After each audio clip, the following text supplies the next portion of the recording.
जय हिंद। मैं सौरभ और आप मेरे साथ सवाल 30 के डेली डोज संख्या 246 में एक बार फिर से जुड़ रहे हैं। डेली डोज संख्या 245 में हमने आपसे एक प्रश्न पूछा था, मेघदूतम और रघुवंशम किसकी रचना है? उत्तर था कालिदास। बहुत सारे लोगों ने सही जवाब दिया था और मैं सबसे आग्रह करूंगा कि आप सभी लोग जवाब दें। कुछ कालिदास की और भी रचनाएं हैं जिनको मैं डिस्कस कर देता हूं। कुमार संभवम, ऋतु संहारम और मालविकाग्निमित्रम। मालविकाग्निमित्रम फेमस है, इसलिए इसे ध्यान में रखेंगे। अब हम बढ़ते हैं आज के अपने पहले प्रश्न की तरफ। भारत सहित कितने देश WHO के कार्यकारी सदस्य चुने गए हैं? उत्तर है 10।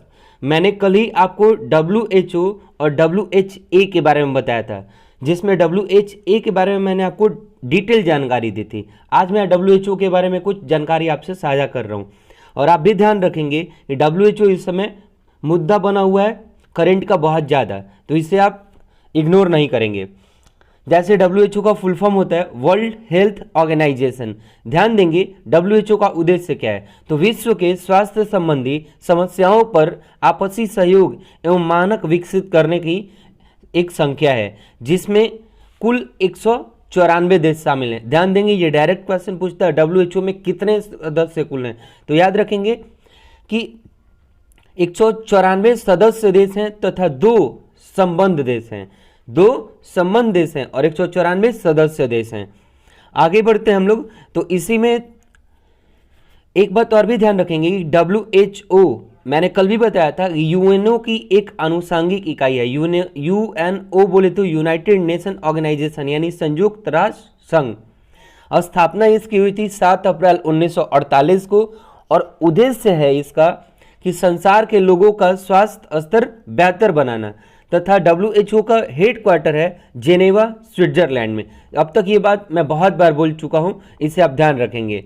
और इसके जो नए महानिदेशक हैं वो हैं टेड्रोस एहानहॉम, और ये किसकी जगह पर निर्वाचित हुए हैं, तो मार्गरेट चैन। ध्यान देंगे, इनसे पहले कौन थे? मार्गरेट चैन। एक बात और भी आप ध्यान रखेंगे कि भारत जब इसका कार्यकारी सदस्य है तो भारत में विश्व स्वास्थ्य संगठन का मुख्यालय दिल्ली में है। अगले प्रश्न की तरफ बढ़ते हैं। कोविड-19 हेतु चीन ने WHO को कितने रुपए देने की घोषणा की है? उत्तर है 151 अरब रुपए। अगले प्रश्न की तरफ बढ़ते हैं।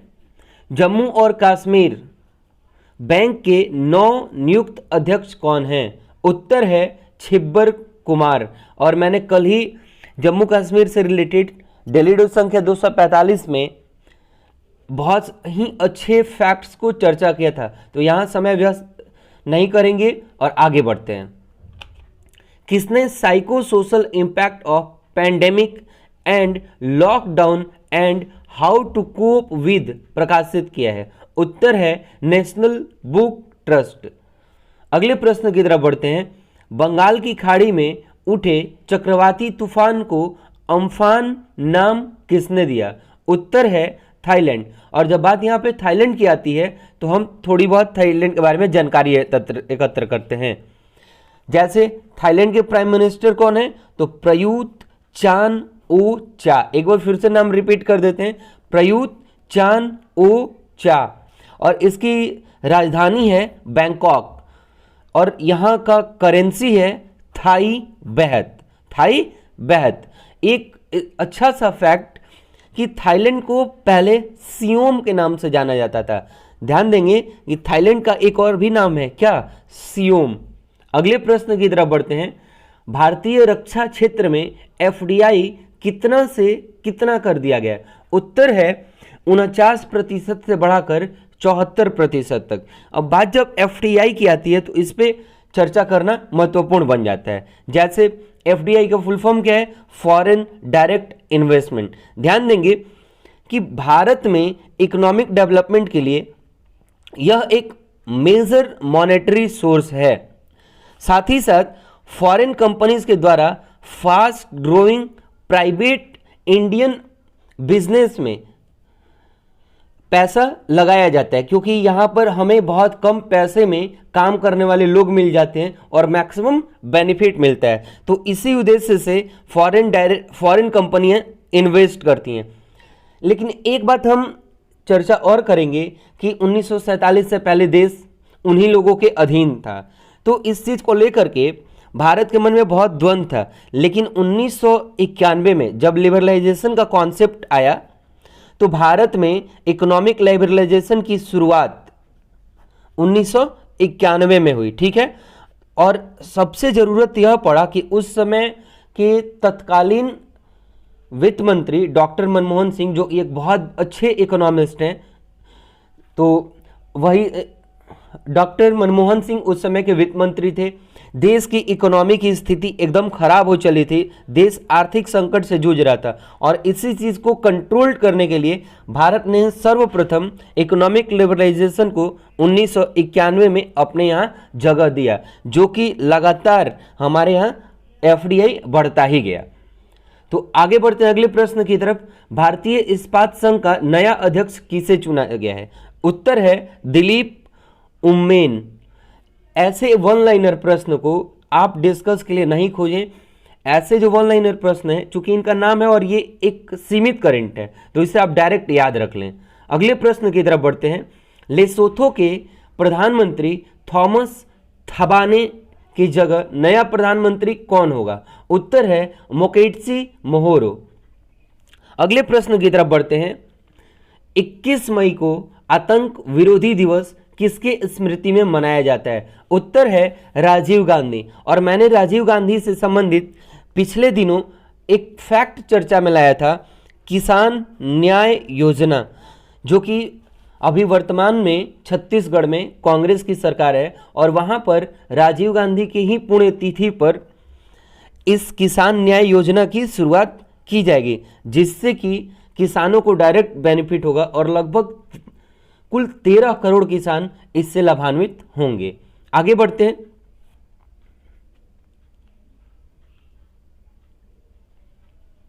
भारत और बांग्लादेश के बीच कितने नए बंदरगाह खोले गए हैं? उत्तर है 5। अब बात जब आती है बांग्लादेश की, तो मैंने आपसे पहले भी कहा था कि जब भी भारत से सटे कोई अन्य देश होंगे तो हम उनके साथ भारत की कौन कौन सी राज्य लगती हैं उसके बारे में चर्चा अवश्य करेंगे। तो बांग्लादेश से अगर सटा हुआ राज्य देखा जाए तो वेस्ट बंगाल, उसके थोड़ा सा बगल में जाए ऊपर की तरफ तो आपको मिलेगा असम, असम के थोड़ा सा बगल में है तो मेघालय, और मेघालय के हल्का सा नीचे है तो त्रिपुरा और मिजोरम मिलता है। अब एक बात आप यहां से और भी ध्यान देंगे, और बहुत फेमस क्वेश्चन है कि भारत की सबसे लंबी स्थल सीमा किससे लगती है? ध्यान देंगे, भारत की सबसे स्थल लंबी सीमा किससे लगती है? तो उत्तर होगा बांग्लादेश। कितना किलोमीटर? तो टोटल 4096 किलोमीटर। अब जान लेते हैं बांग्लादेश के पीएम कौन है, अर्थात प्राइम मिनिस्टर। तो आपको पता होगा शेख हसीना है। बांग्लादेश की राजधानी ढाका और करेंसी है बांग्लादेशी टका। अगले प्रश्न की तरफ बढ़ते हैं। चीनी सरकार ने किस देश के निर्यात पर 80% यानी 80% टैरिफ लगाया है? उत्तर है ऑस्ट्रेलिया। अगले प्रश्न की तरफ बढ़ते हैं। अंतर्राष्ट्रीय चाय दिवस किस तिथि को मनाया जाता है? उत्तर है 21 मई। अगले प्रश्न की तरफ बढ़ते हैं। चाय किस पौधे से प्राप्त किया जाता है? उत्तर है कैमेलिया सिनेसिस। अगले प्रश्न की तरफ बढ़ते हैं। अंतर्राष्ट्रीय खाद्य एवं कृषि संगठन की स्थापना कब की गई थी? उत्तर है 16 अक्टूबर 1945। और जब बात अंतर्राष्ट्रीय खाद्य एवं कृषि संगठन की आई है तो इस पर डिस्कशन बनता है। अब आइए ध्यान देते हैं क्या यूज है इसका।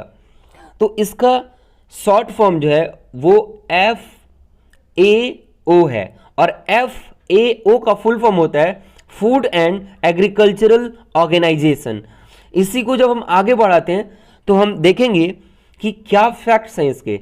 यह कृषि एवं खाद्य विज्ञान संबंधी जानकारी साझा करने का एक फोरम है, अर्थात मंच है सॉरी, एवं इस क्षेत्र से संबंधित विभिन्न देश के अधिकारी को यह प्रशिक्षण देता है, जिससे कि जो डेवलप्ड कंट्री हैं यानी विकासशील देश जैसे अपना भारत भी, ठीक, तो उनके यहाँ जो तकनीक है कृषि में, पर्यावरण में, पोषक तत्वों के लिए जो टाइम टू टाइम वेरी कर रहे हैं उसकी जानकारी साझा करता है जिससे कि वहाँ की खाद्य एवं कृषि विज्ञान संबंधित चीज़ों को बेहतर बनाया जा सके। अब जान लेते हैं, जैसे आपने देखा कि WHO UNO का ही एक विशिष्ट अंग है, ठीक उसी तरह से FAO यानी फूड एंड एग्रीकल्चर ऑर्गेनाइजेशन, यानी हिंदी में कहें तो अंतर्राष्ट्रीय खाद्य एवं कृषि संगठन, किसका अंग है? तो UNO अर्थात संयुक्त राष्ट्र संघ का। अब जान लेते हैं कि FAO के प्रेसिडेंट कौन है? तो चू डोंगयू। इसमें कुल शामिल देश कितने हैं? 191। स्थापना कब हुई थी? 16 अक्टूबर 1945 और इसका हेडक्वार्टर कहाँ है? रोम। और WHO का कहाँ है? Geneva, Switzerland. आगे बढ़ते हैं।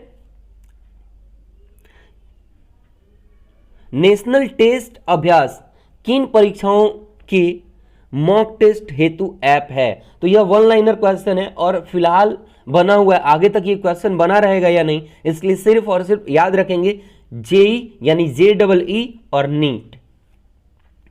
अगले प्रश्न की तरफ बढ़ते हैं। लता मंगेशकर ने आत्मनिर्भर भारत के लिए कौन सा गीत गाया है? उत्तर है जयतु भारतम, और इसे आप अवश्य याद रख लेंगे। जयतु भारतम गीत के लेखक कौन हैं? उत्तर है प्रसून जोशी। अगले प्रश्न की तरफ बढ़ते हैं। साल 2019 का अलेक्जेंडर डेल रिम्पल अवार्ड किसने जीता है? उत्तर है विनय बधवार। अगले प्रश्न की तरफ बढ़ते हैं। विश्व बैंक भारत को कोविड-19 हेतु कितनी राशि देगा? उत्तर है $750 मिलियन। अगले प्रश्न की तरफ बढ़ते हैं। भारत कोविड-19 हेतु UNRWA को कितनी राशि सहयोग देगा? उत्तर है $2 मिलियन अमेरिकी डॉलर। अब आप ध्यान देंगे, यहां एक टर्म आपको मिल रहा है UNRWA, तो आप इसके जस्ट पीछे वाले डेली डोज में जाएंगे और यहां से UNRWA का डिटेल जानकारी लेंगे। चूंकि मैं जिस प्रश्न को इन डिटेल डिस्कस करता हूं वो थोड़ा लंबा होता है, तो उस चीज को उसी तरह से दोबारा दोहरा पाना संभव नहीं होता, इसलिए आप थोड़ा कोऑपरेट करेंगे ताकि मैं नए क्वेश्चंस को अपने तरीके से डिटेल एक्सप्लेन कर सकूं। तो चलिए, आज का सवाल है सर्कल स्ट्राइक किस खेल की शब्दावली है? मैं उम्मीद करता हूं कि आप पक्का कमेंट करके जवाब देंगे। जिन लोगों को ये क्वेश्चन नहीं आता वो गूगल करें और वहां जाएं, वहां देख करके जवाब दें, लेकिन दें, क्योंकि इसके दौरान क्या होगा कि जब आप कोई प्रश्न खोजते हैं तो 2-4 नए प्रश्न आपको मिल जाते हैं और क्या पता वही आपके एग्जाम में टैली कर जाए। तो चलिए फिर मिलेंगे कल, तब तक के लिए जय हिंद।